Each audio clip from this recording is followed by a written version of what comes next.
The massive German shepherd's chains rattled against the concrete floor as Richard Cooper's trembling finger hovered over the kennel release. His 8-year-old daughter, Sophia, sat in her wheelchair just 30 feet away, completely unaware that her own father had spent weeks planning this moment.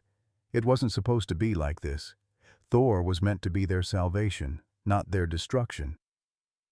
Elena's coffee mug shattered against the observation room floor as she watched through the one-way glass, her scream echoing off the walls. Tommy, the 12-year-old helper, stumbled backward, knocking over training equipment that crashed like thunder. Richard's Purple Heart medal caught the fluorescent light as his chest heaved, the same medal he'd earned saving lives, now witness to his plan to take one. 5 years ago, Sophia had called him her hero. Today, he would become her executioner. "Do it now, or I will," Jake Morrison whispered, his hand moving toward his concealed weapon. What kind of monster plans his own daughter's death? And why was Thor, the facility's most dangerous dog, looking at Sophia like he was trying to protect her? Leave a like and share your thoughts in the comments, along with the city you're watching from now. Let's continue with the story. 3 months earlier, the Cooper Canine Training Facility had been Richard's pride, 50 acres of rolling hills in Sonoma County, where broken soldiers and damaged dogs found new purpose. The morning sun painted the California landscape in golden hues as Richard Cooper adjusted his prosthetic leg and surveyed his kingdom, built from the ashes of his military career and the fragments of his shattered soul. The facility specialized in training military and police dogs, a business born from Richard's desperate need to prove that losing his leg in Afghanistan hadn't made him weak.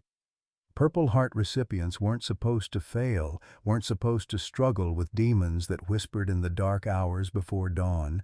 But here he was, watching his life crumble despite the medals on his wall and the hero plaques gathering dust in his office.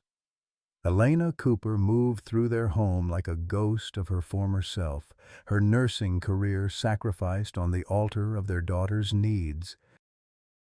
Once, she had saved lives in trauma units. Now she measured her days in therapy appointments and medical bills that grew like weeds after rain. Her hands, once steady enough to start IVs in moving ambulances, now trembled when she counted the mounting debt that threatened to swallow their dreams whole. 8-year-old Sophia Grace Cooper navigated her world from a wheelchair that had become both her chariot and her prison. Born with spina bifida, she possessed an otherworldly connection with animals that both amazed and unnerved the adults around her. While other children ran through playgrounds, Sophia rolled through kennels, her small hands somehow calming the most aggressive rescue dogs with a touch that seemed to understand their pain. Martha Henderson, Elena's 75-year-old mother, occupied the facility's guest house with the sharp mind of a retired elementary teacher, hidden behind eyes that others mistook for confusion. Former students still sent her Christmas cards, remembering the woman who had seen potential in every broken child. Now she watched her own family fracturing, collecting secrets like pressed flowers in a book no one thought to read. 12-year-old Tommy Mitchell arrived each morning on a battered bicycle, officially helping with kennel duties in exchange for meals. The state called him an orphan, but Martha's teacher instincts detected something familiar in his green eyes and stubborn chin. He moved through the facility like a small shadow, protective of Sophia in ways that seemed to come from deeper wells than simple kindness. The facility's financial situation had become Richard's private nightmare. A major Pentagon contract worth $2.8 million hung in the balance, representing the difference between salvation and bankruptcy. Competitors whispered about dangerous dogs and inadequate training, while insurance companies threatened cancellation over liability concerns. Richard needed a miracle or a tragedy significant enough to generate sympathy and settlements. In this fragile ecosystem of broken dreams and desperate hopes, the arrival of one scarred German shepherd would tip the balance toward darkness none of them could yet imagine. The call came on a Tuesday morning when the California fog still clung to the hills like cigarette smoke in an old bar. Richard answered his phone to find Detective Sarah Walsh on the line, her voice carrying the weight of things no decent person should have to see. "We've got a German shepherd from that fighting ring we busted last week," she said, the sound of barking dogs and shouting officers echoing behind her. "Animal control says he's too damaged for normal rehabilitation. Thought you might want to take a look before they put him down." Richard's pulse quickened as opportunity knocked with iron fists. A dog too dangerous for rehabilitation could serve dual purposes. If the animal could be trained, it would demonstrate the facility's exceptional capabilities to Pentagon inspectors. If it couldn't, well, tragic accidents happened in the dog training business, and insurance companies understood the inherent risks of working with damaged animals. Thor arrived in a reinforced transport crate that required 4 men to move, his 90-pound frame reduced to scars and muscle memory of violence. One eye had been damaged in fights, leaving him with limited peripheral vision that made him startle at sudden movements. Deep gashes across his muzzle told stories of metal cages and underground arenas where men bet on blood while animals died for entertainment. When he moved, his right rear leg favored an old break that had healed wrong, a permanent reminder that even winners in fighting rings were still losers in life. Richard documented everything with clinical precision, photographing Thor's scars and noting his aggressive responses to stimuli. Each snarl and defensive posture became evidence in a file that would justify whatever came next. "Severe trauma-induced aggression," he wrote in his reports. "Unsuitable for standard rehabilitation protocols. Recommend specialized handling only." The words felt like signing a death warrant, but Richard had learned in Afghanistan that survival sometimes required signing documents in other people's blood. Jake Morrison arrived for his interview on a Thursday, his military bearing and casual references to shared deployments making him seem like the answer to Richard's prayers. "Heard you might need an experienced trainer," Jake said, his handshake firm and his smile never quite reaching his eyes. He spoke the language of brotherhood and sacrifice, dropping names of mutual acquaintances and sharing stories of desert patrols that sounded familiar enough to be true. Richard hired him within the hour, desperate for competent help as the Pentagon inspection deadline approached. What Richard didn't know was that Jake Morrison had spent the last 3 years studying the Cooper facility like a general planning a siege. Every financial struggle, every insurance policy, every weak point in the family's armor had been cataloged and analyzed. Jake had chosen Richard specifically because desperation made men predictable and PTSD made them manipulable. The facility represented a multi-million-dollar prize worth any amount of patience and planning. Martha Henderson watched these developments from her kitchen window with the focused attention of a woman who had spent 40 years reading the subtle signs of trouble in children's faces. Something about Jake's too-perfect timing and Rick's sudden secretiveness triggered instincts honed by decades of recognizing when students were hiding bruises or fear behind bright smiles.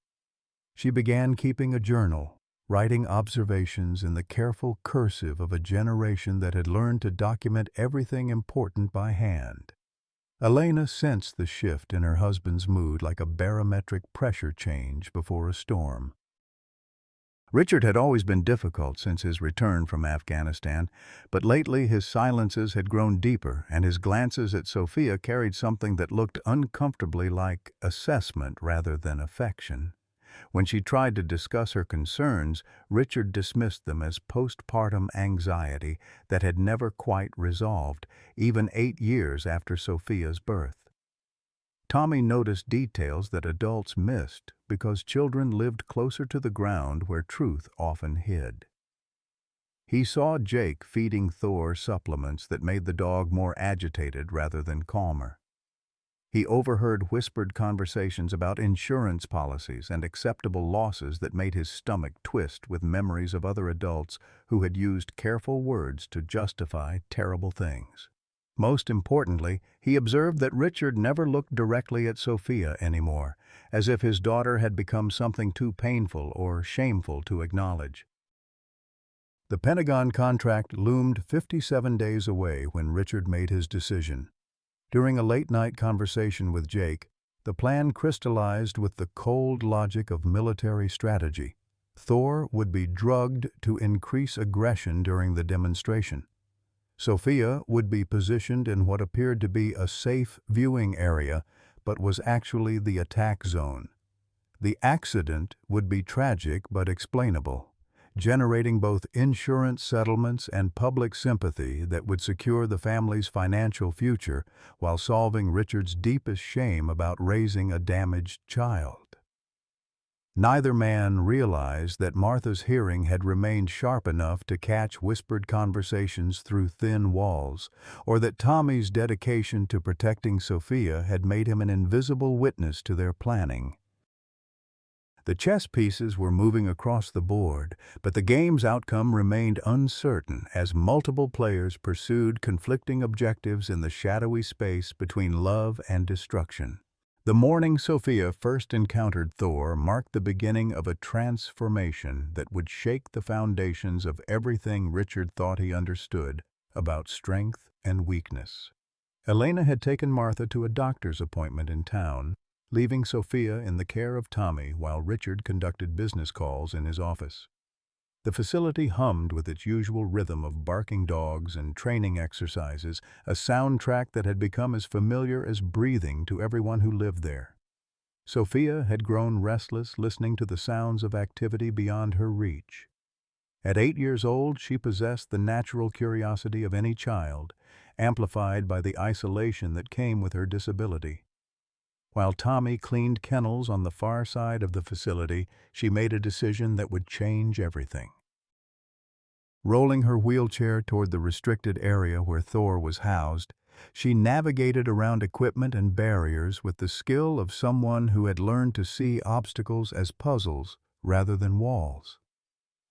Thor's kennel sat apart from the others, surrounded by warning signs and reinforced barriers that spoke to his dangerous reputation. When Sophia's wheelchair came into view, the massive German shepherd launched himself against the chain-link fence with a violence that would have terrified most adults. His damaged eye gleamed with rage, and his scarred muzzle pulled back to reveal teeth that had been weapons in underground fighting rings. The sound of his attack echoed across the facility like gunshots, but instead of retreating, Sophia stopped her wheelchair just outside the reach of those snapping jaws and studied Thor with the same intensity she brought to her favorite picture books. Something in his fury reminded her of her own frustration when people spoke to her in baby voices or assumed her wheelchair meant her mind didn't work properly. She recognized pain disguised as anger, having spent years learning to hide her own disappointment behind brave smiles when other children ran away from her differences. "You're scared," she said quietly, her voice barely audible above Thor's growling. "Everyone thinks you're mean, but you're just scared they're going to hurt you again." The words seemed to penetrate Thor's rage like stones thrown into still water. His attacks against the fence became less violent, though his eyes remained fixed on this small intruder who refused to show fear. Martha's discovery came 3 days later when she found Richard's insurance documents while searching for tax papers Elena had requested. Her teacher's instincts, honed by decades of recognizing when children were hiding something important, immediately flagged the suspicious timing of policy increases. A $5 million accidental death benefit for Sophia, purchased just 2 weeks after Thor's arrival, created a pattern that made Martha's blood run cold with recognition. She remembered students whose bruises had been explained away as clumsiness, children whose fear had been dismissed as imagination, families where tragedy had been disguised as accident.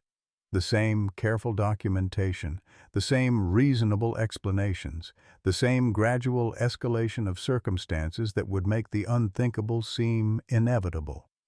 Richard was planning something that would destroy their family, and Martha realized she might be the only one positioned to stop it.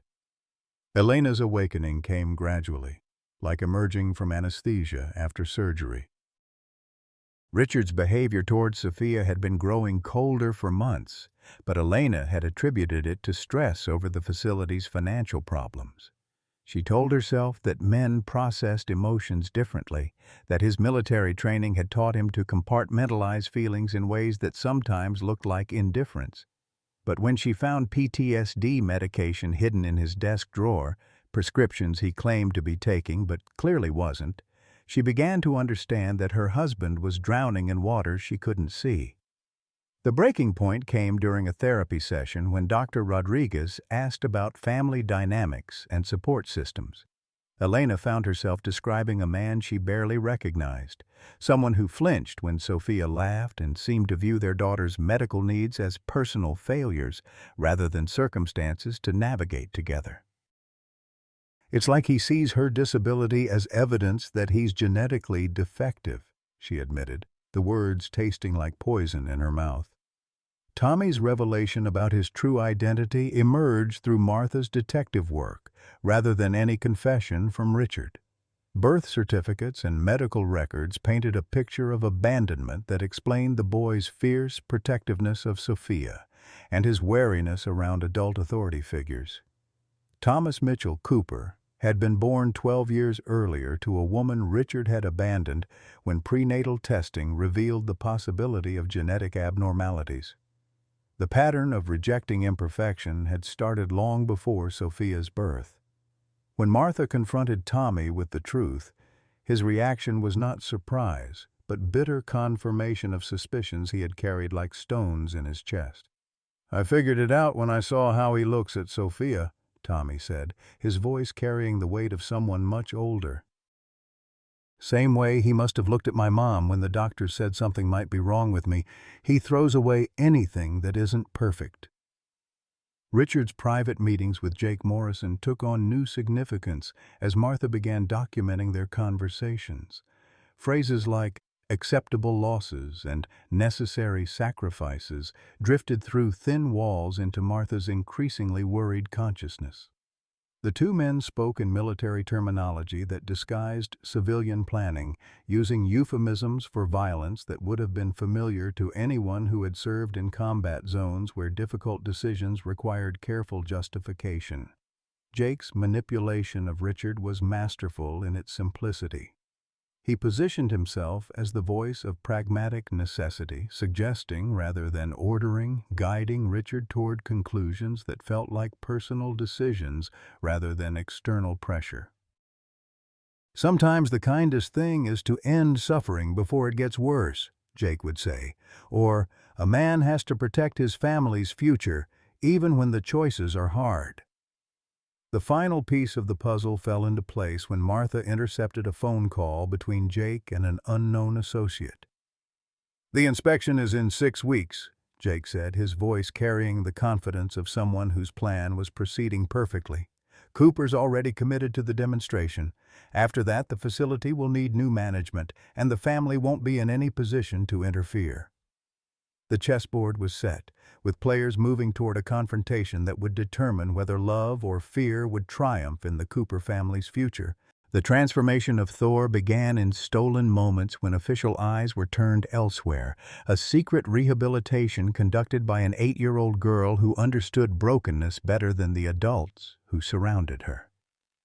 While Richard and Jake documented Thor's aggressive episodes for their sinister purposes, Sophia was quietly undoing months of conditioning through the simple act of consistent presence. Every afternoon, when Elena napped and Martha worked in her garden, Sophia would roll her wheelchair to Thor's kennel and sit just beyond the reach of his chains. She never tried to touch him at first, understanding instinctively that trust required patience. Instead, she read to him from her favorite books, her young voice carrying stories of brave children and loyal animals across the space between them. Thor's initial rage gradually gave way to curious attention as days passed into weeks. The massive German Shepherd would lie closer to the fence during these sessions, his damaged eye focused on this small human who seemed immune to fear. Tommy became Sophia's unofficial guardian during these visits, positioning himself where he could watch for approaching adults while staying close enough to intervene if Thor's behavior escalated. The 12-year-old had developed a sophisticated network of mirrors and lookouts that allowed him to monitor the facility's rhythm and predict when dangerous conversations might occur.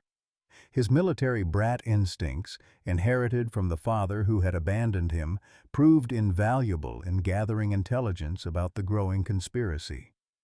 Martha's investigation deepened as she utilized skills learned during 40 years of navigating school bureaucracies and uncovering family secrets that children tried to hide. Her former student, now working for the state's Animal Welfare Division, provided unofficial access to records that painted an increasingly disturbing picture of Jake Morrison's background. 3 previous facilities had suffered mysterious incidents under his supervision, each resulting in insurance payouts and convenient career transitions that suggested a pattern of deliberate sabotage. Elena's growing suspicions about her husband's mental state led her to schedule a meeting with Dr. Rodriguez without Richard's knowledge. The therapist's questions about domestic violence and child endangerment forced Elena to confront possibilities she had been avoiding through careful denial. PTSD can manifest in ways that seem logical to the sufferer, but appear increasingly erratic to outside observers, Dr. Rodriguez explained. The need to control perceived threats can escalate to elimination behaviors when traditional coping mechanisms fail. Richard's deterioration accelerated as the Pentagon inspection approached. His military training, once a source of pride and structure, now provided blueprints for planning operations that required civilian casualties. Late-night sessions in his office involved detailed diagrams of sight lines and timing sequences, with Sophia's wheelchair position marked with red ink that looked uncomfortably like blood under the desk lamp's harsh light. Jake's influence during these planning sessions was subtle but decisive, always reinforcing Richard's worst impulses while maintaining plausible deniability about the ultimate objectives. The facility's atmosphere grew increasingly tense as staff members sensed undercurrents they couldn't identify. Veteran trainers who had worked with Richard for years noticed his growing obsession with Thor's aggressive responses and his insistence on positioning Sophia in observation areas during training sessions. When Elena questioned these arrangements, Richard's explanations became defensive and elaborate, revealing the brittle nature of his emotional state. Tommy's protective instincts reached new heights as he observed Jake's systematic poisoning of Thor with supplements designed to increase aggression and unpredictability. The boy had learned to move through the facility like smoke, collecting evidence that adults dismissed as childish imagination. He documented times and locations of drugging sessions, photographed evidence with an old digital camera Martha had given him, and began developing contingency plans based on scenarios that made his stomach twist with anxiety. Sophia's bond with Thor reached a breakthrough during the 4th week when the massive dog allowed her to touch his scarred muzzle through the chain-link fence. The contact lasted only seconds before Thor's conditioning reasserted itself and he retreated to the far corner of his kennel, but the moment marked a fundamental shift in their relationship. From that day forward, Thor began exhibiting protective behaviors whenever other people approached Sophia's vicinity, positioning himself between potential threats and the child who had shown him the first kindness he could remember. Martha's most significant discovery came when she found Richard's war journals hidden in a lockbox that her former locksmith student helped her open during one of his social visits. The entries revealed a progression of moral deterioration that began in Afghanistan and accelerated after his return home. References to acceptable casualties and strategic sacrifices filled pages that documented Richard's growing belief that weakness represented an existential threat requiring elimination. The final entries, written after Sophia's birth, contained passages that made Martha's hands shake with horror at their implications. Elena's confrontation with Richard came to a head during a family dinner when Sophia innocently mentioned her afternoon visits with Thor. Richard's reaction was explosive and revealing, his carefully maintained facade cracking to expose the rage and disgust that had been festering beneath his surface composure. "That animal is dangerous," he shouted, his voice carrying undertones that suggested Thor wasn't the only one he considered a threat. "I won't have you anywhere near those kennels again. Do you understand me?" The argument that followed revealed fault lines in their marriage that had been widening since Richard's return from deployment. Elena found herself defending their daughter's right to exist in her own home, while Richard spoke about Sophia as if she were a problem requiring solution rather than a child deserving love. The conversation ended with Richard storming out and Elena holding a sobbing Sophia who had finally understood that her father's coldness wasn't about stress or work pressure, it was about her. Jake's manipulation reached its final phase as he began introducing the idea that Thor's eventual elimination might require additional casualties to maintain credibility.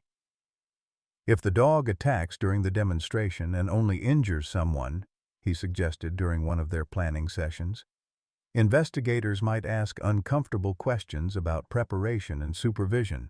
Sometimes the cleanest solution requires the most commitment." Richard's agreement to these escalating parameters marked his complete surrender to the darkness that had been consuming him since his injury. Martha's decision to involve outside authorities came after she discovered the final piece of Richard's plan, a detailed timeline showing Sophia's position during the demonstration and Thor's expected attack pattern. The precision of the planning removed any possibility that this was preventable accident or momentary lapse in judgment. This was premeditated murder disguised as occupational hazard, and Martha realized that conventional family interventions would be insufficient to prevent the approaching tragedy. Tommy's own breaking point came when he overheard Jake discussing backup plans for eliminating witnesses who might compromise the operation. The boy understood that his protective presence during Sophia's visits had made him a liability in Jake's calculations. The realization that he might be marked for elimination along with Sophia transformed his survival instincts into something approaching military-level strategic thinking. The facility's dogs began exhibiting stress behaviors as the tension among the humans affected the entire ecosystem. Training sessions became erratic as Richard's attention focused increasingly on Thor's conditioning, while other animals sensed the underlying violence that was approaching like a storm system moving across psychological radar. Even the most well-adjusted rescue dogs began showing signs of anxiety that their trainers couldn't explain through normal behavioral frameworks. Sophia's understanding of the situation evolved gradually as she pieced together fragments of conversations and observed changes in the adults around her. Her 8-year-old mind couldn't fully comprehend the scope of the conspiracy, but she recognized that Thor was in danger and that her presence somehow made that danger worse. Her determination to protect the German Shepherd, who had become her closest friend, intensified as she sensed the approaching crisis. Elena's last attempt at reaching her husband came during a late-night conversation when she found him reviewing his operational plans in their bedroom. The maps and timelines spread across their bed looked like preparations for military engagement rather than dog training demonstration. When she asked direct questions about his intentions, Richard's responses revealed a man who had crossed moral boundaries that no amount of love or therapy could bridge. "Some sacrifices are necessary for the greater good," he told her, his eyes reflecting something that looked like relief at finally dropping his pretenses. The stage was set for a confrontation that would determine whether the Cooper family's future lay in healing or destruction, with each participant moving toward their role in a drama where love and hatred would battle for supremacy in the most fundamental arena, the protection of an innocent child. The morning of the Pentagon inspection dawned with the kind of California clarity that made everything appear sharper and more defined, as if the universe had adjusted its focus for the drama about to unfold. Richard stood in his office at 5:30 a.m., reviewing the final details of a plan that had consumed his thoughts for weeks. The facility hummed with unusual activity as staff members prepared for the most important demonstration in the company's history, unaware that they were setting the stage for tragedy rather than triumph. Colonel Janet Morrison and her inspection team arrived precisely at 0800 hours, their military bearing and serious expressions reflecting the significance of the multi-million-dollar contract under consideration. The Pentagon's investment in K-9 training facilities had become a matter of national security, and every detail of today's evaluation would determine whether Cooper's operation received approval or closure. Media representatives followed in their wake, documenting what was expected to be a routine demonstration of advanced dog training techniques. Elena moved through the morning preparations with growing unease, her nursing instincts detecting something fundamentally wrong with the day's energy.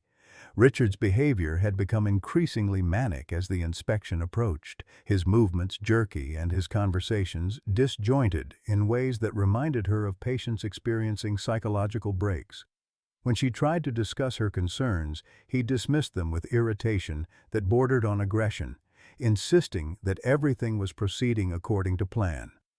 Sophia sat in her designated observation area, a specially constructed platform that provided clear sightlines to the training demonstration while supposedly keeping spectators at a safe distance.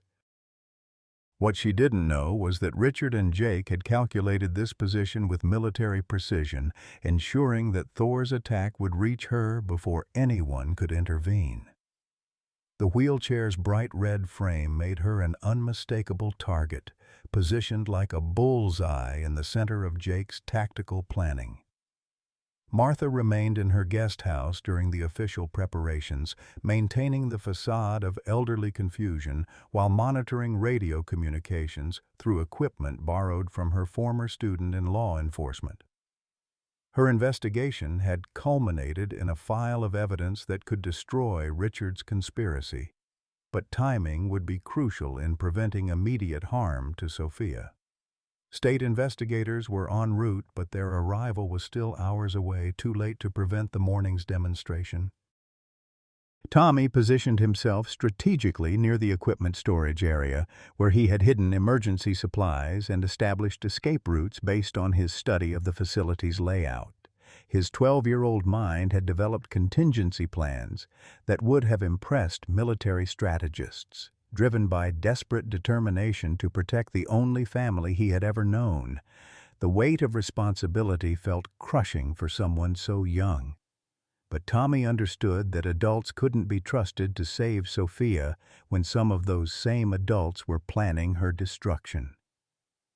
Jake Morrison conducted his final briefing with Thor, administering drugs that would heighten the German Shepherd's aggression while maintaining the appearance of routine veterinary care. The massive dog's eyes had taken on a glazed quality that spoke to chemical enhancement of his already damaged psyche. Years of abuse and recent pharmaceutical manipulation had created a weapon that Jake could deploy with reasonable confidence in its destructive potential. The inspection team's preliminary evaluation went smoothly as Richard demonstrated the facility's capabilities with less controversial animals. Police dogs responded to complex commands. Search and rescue teams navigated obstacle courses, and therapy animals displayed the gentle temperament that made them suitable for hospital visits. Colonel Morrison's approval seemed assured until Jake suggested that the real test of their expertise lay in handling truly challenging cases. "We have a recent acquisition that represents the extreme end of rehabilitation challenges," Jake explained to the assembled officials. This animal was rescued from illegal fighting operations and initially deemed unsuitable for any training program. Our success with him would demonstrate capabilities that separate elite facilities from standard operations. The bait was perfectly presented, appealing to military preference for difficult missions and measurable objectives. Richard's hands trembled as he signed the final authorization for Thor's release, the document representing his daughter's death warrant disguised as operational procedure. His military training warred with paternal instincts that had been systematically suppressed through months of psychological conditioning. Jake's influence had been so gradual and expertly applied that Richard genuinely believed he was making a strategic decision for his family's greater good, even as every fiber of his being screamed warnings that he had learned to ignore.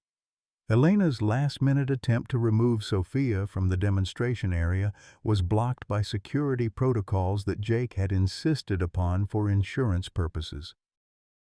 Family members must remain in designated areas during high-risk demonstrations, he explained, his voice carrying official authority that brooked no argument. Colonel Morrison's safety requirements are non-negotiable. Elena found herself trapped behind barriers that had been designed to prevent interference with the approaching tragedy. The crowd fell silent as Thor was led into the training arena, his massive frame and obvious scarring creating an atmosphere of nervous anticipation. Pentagon officials leaned forward in their seats, recognizing the challenge that this animal represented and curious to see how Cooper's team would handle such obvious danger. Media cameras focused on the German Shepherd's damaged eye and extensive scars, capturing images that would soon become evidence in criminal proceedings. Sophia watched Thor's approach with growing alarm, recognizing signs of distress that the adults around her seemed to miss. The dog's movements were wrong, too aggressive, too unfocused, lacking the purposeful control that characterized their private interactions. Something had been done to him, some interference with the healing process they had been building together through patient trust and gentle contact.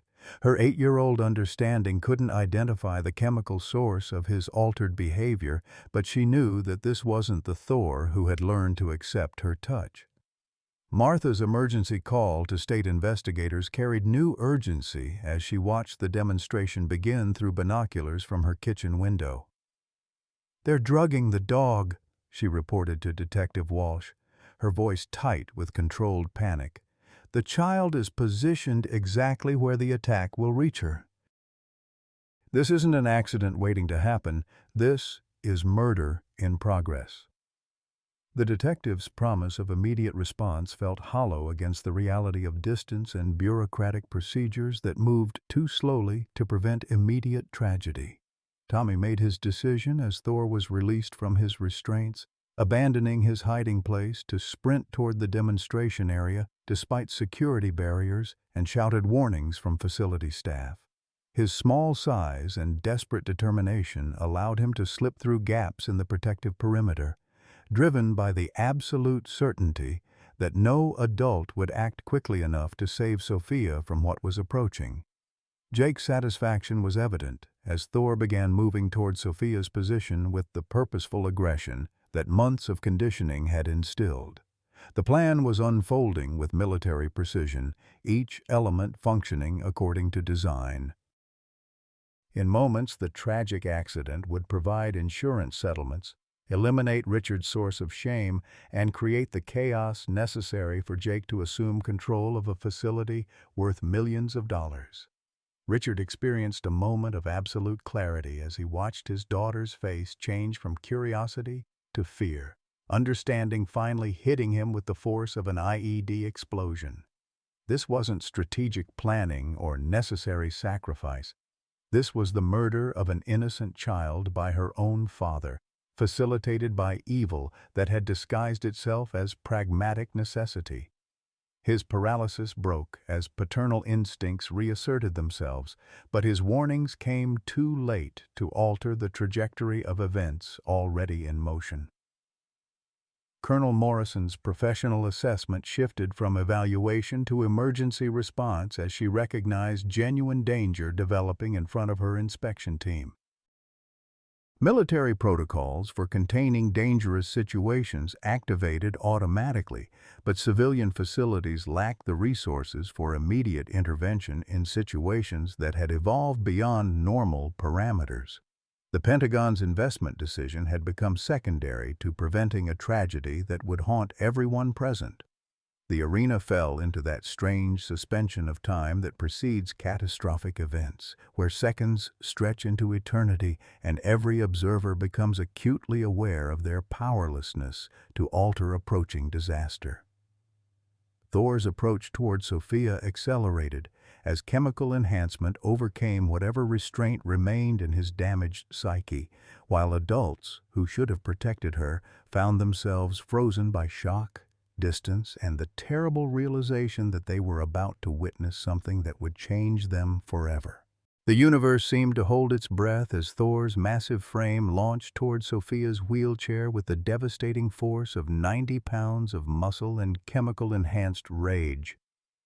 The German shepherd's scarred face contorted with an aggression that had been artificially amplified beyond his natural protective instincts, creating a weapon that Jake Morrison had spent weeks perfecting for this precise moment. Spectators in the observation area began screaming as they realized that what they had expected to be a controlled demonstration had become a life-threatening attack on a helpless child. Richard's paralysis shattered as he watched his daughter's face transform from curiosity to terror, her small hands gripping the arms of her wheelchair as death approached on 4 legs. The fog of months of psychological manipulation lifted in an instant, revealing the monstrous nature of what he had planned and participated in creating. "Stop!" he screamed, his voice breaking with the anguish of a father who had finally understood the price of his weakness. But his warning came too late to alter the trajectory of events that had already passed the point of prevention. Tommy's desperate sprint across the demonstration arena caught Jake Morrison off guard, the 12-year-old's small frame moving with the speed of absolute desperation.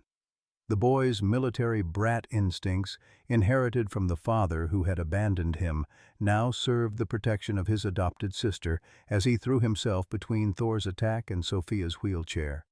His young voice carried the authority of someone who had learned to command attention through necessity. "Thor, no! Remember who you are!" Elena's maternal instincts exploded into action as she broke through security barriers with the strength that only comes from a mother protecting her child. Her nursing background had taught her to function under extreme pressure, but nothing in her professional experience had prepared her for watching her husband's conspiracy unfold into attempted murder.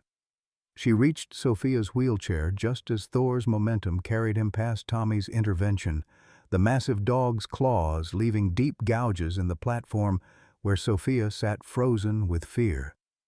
Colonel Morrison's military training activated emergency protocols as she shouted orders that transformed the inspection team into a crisis response unit. "Secure the perimeter! Get medical personnel on standby! Someone get control of that animal!" Her voice carried the authority of someone accustomed to command in dangerous situations, but civilian facilities lacked the immediate resources for containing threats that had evolved beyond normal parameters. Martha's emergency call to Detective Walsh had finally connected with authorities who were racing toward the facility, but distance and traffic made their arrival a mathematical impossibility for preventing immediate tragedy. The elderly woman's voice shook with helpless rage as she provided real-time updates of the disaster unfolding before her eyes. "The dog is attacking. The child is in immediate danger. Where are your people?" Her teacher's instincts screamed with the frustration of watching her family face destruction while bureaucratic procedures moved with deadly slowness. Jake Morrison's satisfaction began to curdle into alarm as Thor's drug-enhanced aggression proved less controllable than anticipated. The German Shepherd's attack patterns were becoming erratic and unpredictable, threatening to expand beyond the intended target into a general rampage that could expose Jake's role in orchestrating the tragedy. His careful planning had accounted for Sophia's death, but not for the chaos that might follow, and panic began to replace confidence as variables spun beyond his control. Thor's internal struggle between chemical manipulation and natural instincts created a horrifying display of confusion and violence. The drugs in his system demanded aggression, while his deep protective instincts toward children fought for dominance, resulting in behaviors that terrified observers who couldn't understand the war being fought within the animal's damaged psyche. His massive head shook violently as competing impulses battled for control, saliva flying from his scarred muzzle as he circled Sophia's wheelchair with movements that seemed to alternate between attack and protection. Sophia's voice cut through the chaos with a clarity that seemed impossible for an 8-year-old facing mortal danger. "Thor, I know you're scared," she said, her words somehow carrying over the screaming and shouting that filled the arena. "I know they hurt you and made you angry, but you don't have to be angry with me. We're the same, remember? We're both different, but that doesn't make us bad." Her small hand extended toward the massive dog despite every adult's screams for her to stay still. Richard's breakdown began as he fully comprehended the magnitude of his betrayal, not just of his daughter, but of every principle he had once held sacred. The Purple Heart on his chest felt like a branding iron as he remembered the oath to protect the innocent that had once defined his identity. His legs gave out as guilt and horror overwhelmed his ability to function, sending him to his knees in the dirt while his daughter faced death as a result of his planning. Elena reached Sophia just as Thor's drug-addled aggression peaked, the massive dog's conditioning finally overriding his protective instincts in a surge of chemically enhanced violence. The German Shepherd's attack came with the devastating force of a creature that had been trained to kill, his scarred head driving towards Sophia with lethal intent. Elena's body moved without conscious thought, positioning herself between the attack and her child with the absolute certainty that she would die before allowing harm to reach her daughter. Tommy's second intervention came from an unexpected angle as he grabbed a training stick and struck Thor across the snout, the impact redirecting the dog's momentum just enough to throw off his attack trajectory. The boy's action was both brave and desperate, driven by the understanding that his sister would die if someone didn't act immediately. The blow was insufficient to stop Thor's assault, but created enough confusion to give the adults precious seconds to respond. The moment of impact seemed to stretch into eternity as Thor's massive frame collided with the wheelchair platform, his drug-enhanced strength easily overwhelming the barriers that had been designed to protect observers. Sophia's wheelchair tilted dangerously as the German Shepherd's weight crashed into its frame, threatening to dump the helpless child onto the ground where she would be completely vulnerable to continued attack. Jake Morrison's desperation exploded into visible panic as he realized that Thor's rampage was becoming too chaotic to control or explain as accidental. The carefully orchestrated demonstration had devolved into genuine crisis that threatened to expose the conspiracy through its very excess. His hand moved toward the concealed weapon he had brought as a backup plan, knowing that eliminating witnesses might be his only option for avoiding prosecution. Martha's witness to the unfolding tragedy from her kitchen window created a real-time documentary of attempted murder that would become crucial evidence in the legal proceedings to follow. Her teacher's training and observation and documentation provided precise details about timing and participants that would later prove invaluable to investigators. But in the immediate moment, her careful record-keeping felt useless against the reality of watching her granddaughter face death. Colonel Morrison's military bearing cracked as she watched a routine inspection deteriorate into a life-threatening emergency that would haunt her for the rest of her career. The Pentagon's investment in K-9 training facilities had become secondary to the immediate need to save a child's life, but the distance between the observation area and the attack zone made intervention impossible within the crucial time frame. The arena filled with the sounds of genuine terror as observers realized they were witnessing attempted murder rather than training accident, their screams creating a cacophony that would echo in everyone's memories long after the immediate crisis resolved. The media cameras that had come to document routine procedures now recorded evidence that would be used in criminal trials, their footage capturing every detail of a conspiracy that had finally been exposed through its own violence. Thor's final surge toward Sophia carried the weight of months of abuse and chemical manipulation, his damaged psyche no longer capable of distinguishing between threat and protection. The massive German Shepherd's scarred face reflected nothing but drug-induced rage as he prepared to complete the attack that Jake Morrison had spent weeks engineering and Richard Cooper had sanctioned through his weakness and shame. In the split second before Thor's final assault reached Sophia, something extraordinary happened that would challenge everything the observers thought they understood about the nature of violence and protection. The massive German Shepherd's drug-addled charge suddenly faltered as his damaged eye focused on Sophia's extended hand, and somewhere deep within his chemically altered consciousness, a memory surfaced that proved stronger than Jake Morrison's conditioning. The scent of the child who had read to him, who had seen past his scars to recognize his pain, cut through the artificial rage like a lighthouse beam piercing fog. Thor's massive frame skidded to a halt just inches from Sophia's wheelchair, his scarred muzzle trembling as competing impulses warred within his damaged psyche. The drugs demanded violence while his deepest instincts screamed protection, creating a visible struggle that played out across his scarred features like a battle between heaven and hell. For a moment that seemed to last forever, the outcome balanced on a knife's edge as chemical enhancement fought against the healing power of unconditional love. Jake Morrison's carefully orchestrated plan began unraveling as he watched Thor's hesitation with growing alarm.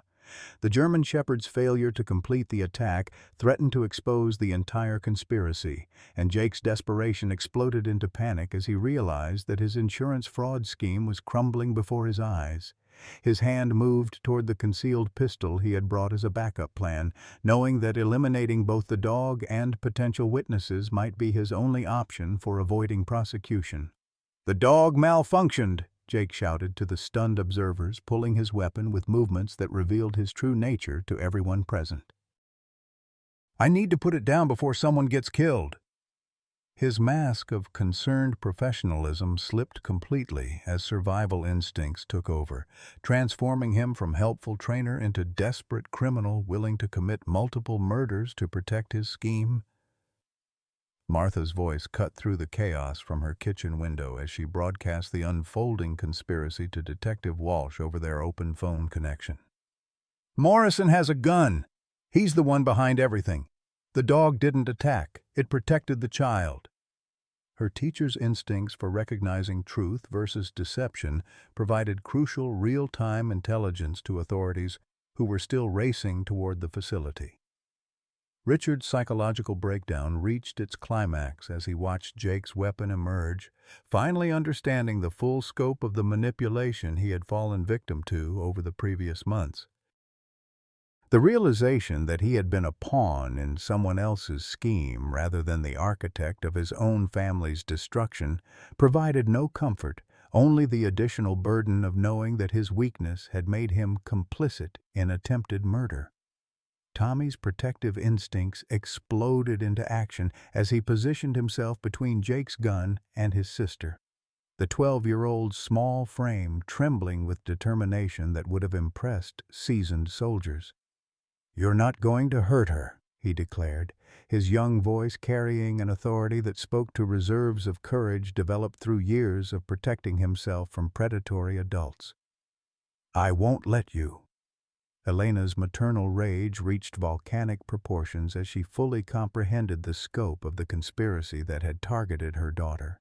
Her nursing background had shown her the aftermath of violence, but nothing had prepared her for watching her family become the intended victims of calculated murder. "You planned this!" she screamed at Jake, her voice carrying the fury of a mother whose child had been threatened. "You manipulated my husband and tried to kill my daughter!" Colonel Morrison's military training kicked into overdrive as she recognized an active shooter situation developing within her inspection site.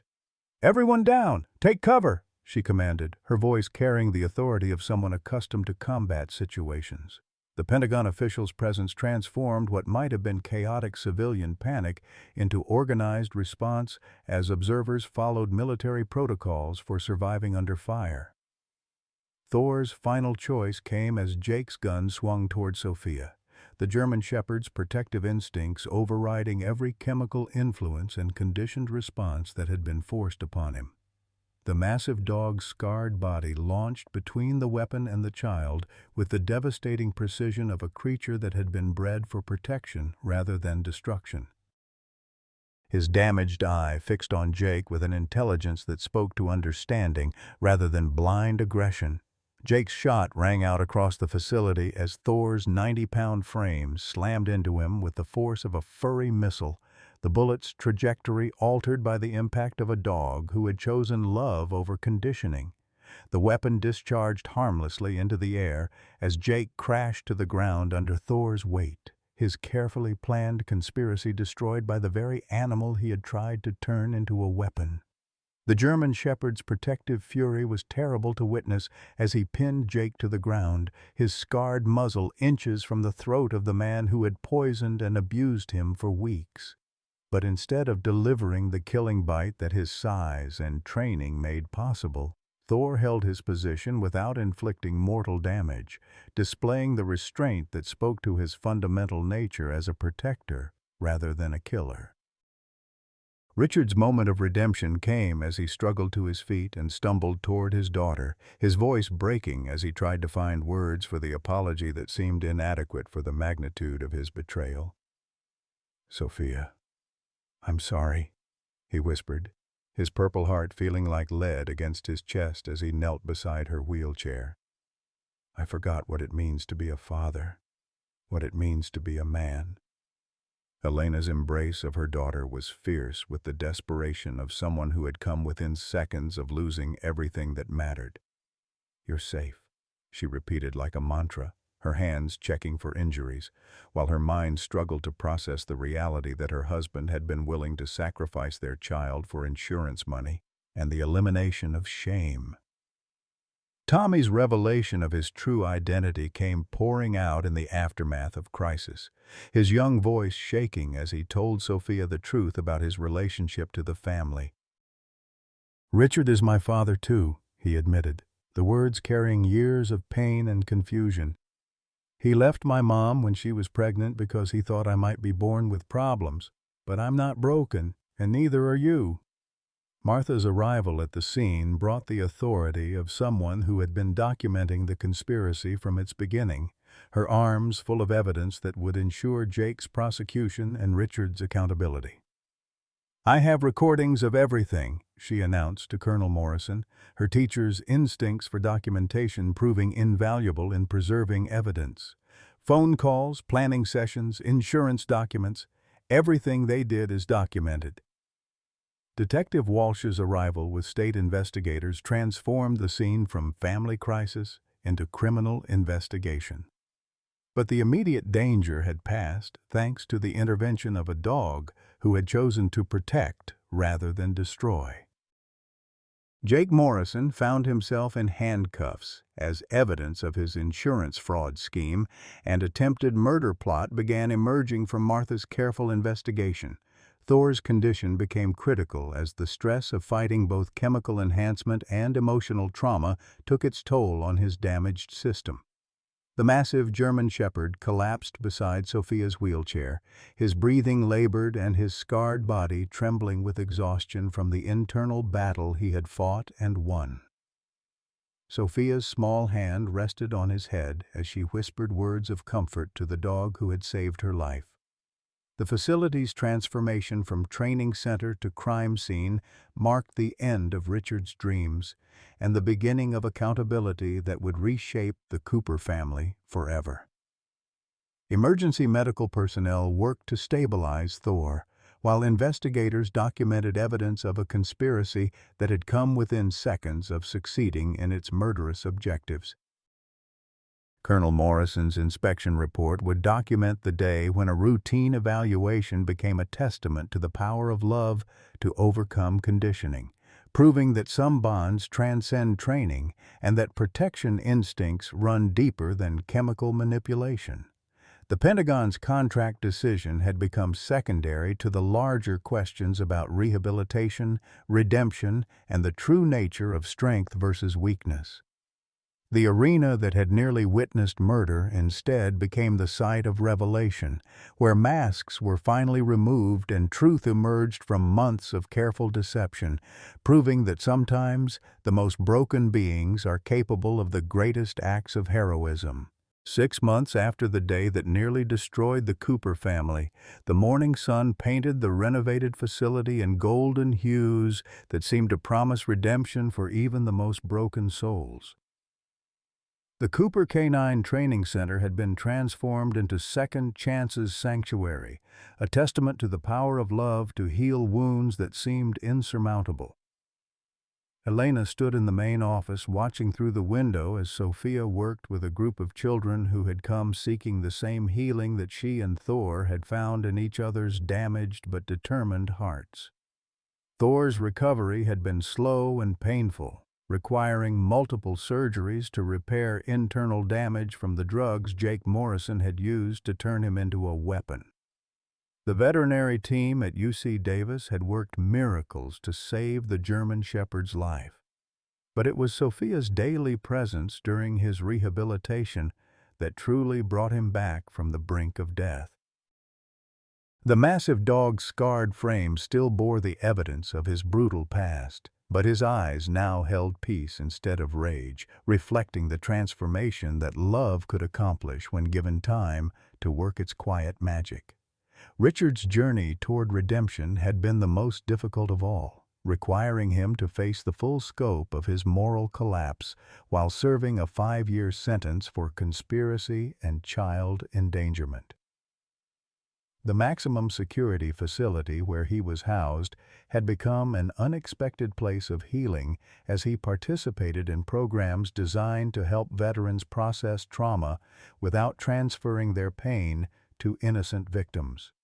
His letters to Sophia, written with the careful hand of a man learning to express love he had nearly destroyed, remained sealed until she felt ready to read his attempts at atonement. Elena's transformation from broken nurse to sanctuary director had surprised everyone, including herself. The woman who had once sacrificed her career to care for others discovered that her true calling lay in creating a place where both animals and humans could heal from trauma together. Her medical background proved invaluable in developing protocols that addressed the physical and emotional needs of creatures who had learned to expect cruelty from the world that should have protected them. Tommy's official adoption into the Cooper family had been finalized on a Tuesday morning in October, with Sophia insisting that they celebrate by teaching Thor a new trick. The 12-year-old's protective instincts had evolved into leadership qualities that made him Elena's unofficial assistant in running the sanctuary's daily operations. His ability to recognize the signs of fear and trauma in both animals and children made him uniquely qualified to serve as a bridge between species that shared the common experience of abandonment. Martha's role as the sanctuary's historian and advocate had given new purpose to her retirement years, as she documented the success stories that emerged from their work and lobbied for legislative changes to protect vulnerable animals and children. Her teacher's instincts for recognizing potential in unlikely places had proven invaluable in matching rescue animals with children who needed exactly the kind of understanding that only came from shared experience with pain and healing. The sanctuary's first major success story involved a young veteran named David Martinez, who had returned from deployment with PTSD so severe that his family had begun planning his funeral rather than his future. His connection with a rescue dog named Liberty, who had been saved from a puppy mill that had left her afraid of human contact, created a bond that helped both creatures learn to trust again. Their progress became a model for the therapeutic programs that were attracting attention from medical professionals across the country. Sophia's role as the sanctuary's chief empathy coordinator had developed naturally from her unique ability to see past surface damage to the healing potential that lay beneath. At 9 years old, she possessed wisdom that impressed child psychologists who came to study her methods for connecting with traumatized animals. Her wheelchair had become a symbol of strength rather than limitation, as children learned that different abilities could be superpowers when applied with compassion and understanding. The financial transformation of the facility had exceeded everyone's expectations, as donations poured in from people who had heard about Sophia and Thor's story through media coverage that painted their survival as a modern miracle. The Pentagon contract that Richard had been so desperate to secure was replaced by grants from foundations dedicated to supporting innovative approaches to trauma recovery. Insurance settlements from Jake Morrison's criminal conviction provided additional funding for expansion projects that would serve even more children and animals in need. Jake Morrison's prosecution had revealed a network of insurance fraud that had operated across multiple states, with his scheme at the Cooper facility representing only the most recent attempt to profit from orchestrated tragedies. His conviction on charges including attempted murder, animal abuse, and fraud had resulted in a life sentence that would ensure he never again had the opportunity to exploit vulnerable families for financial gain. The sanctuary's therapeutic programs had attracted attention from universities studying the intersection of animal-assisted therapy and trauma recovery. Dr. Sarah Chen from Stanford's psychology department had established a research partnership that documented the measurable improvements in children who participated in their programs. Her preliminary findings suggested that the combination of animal interaction and peer support created healing environments that traditional therapy alone couldn't achieve. Thor's transformation from weapon to healer had become the sanctuary's most powerful symbol of redemption. The massive German Shepherd's gentle interactions with frightened children demonstrated that even the most damaged beings could learn to nurture when given the opportunity to experience unconditional love. His scarred face, once a mark of shame and violence, now served as visual proof that surviving trauma could lead to strength rather than bitterness. Elena's relationship with Richard remained complicated as she navigated the delicate balance between forgiveness and accountability. His letters from prison showed genuine remorse and progress in therapy, but she had learned that healing couldn't be rushed and that some wounds required time to close properly. Sophia's willingness to eventually visit her father in prison had surprised everyone, but her explanation was simple. He needs to know that being broken doesn't mean being worthless. The sanctuary's expansion plans included specialized facilities for military veterans and their service animals, recognizing that trauma often affected entire family units rather than individual victims. Colonel Morrison, who had witnessed the original crisis, had become one of their strongest advocates within the Defense Department, helping to secure funding for programs that addressed the unique needs of warriors returning from combat zones.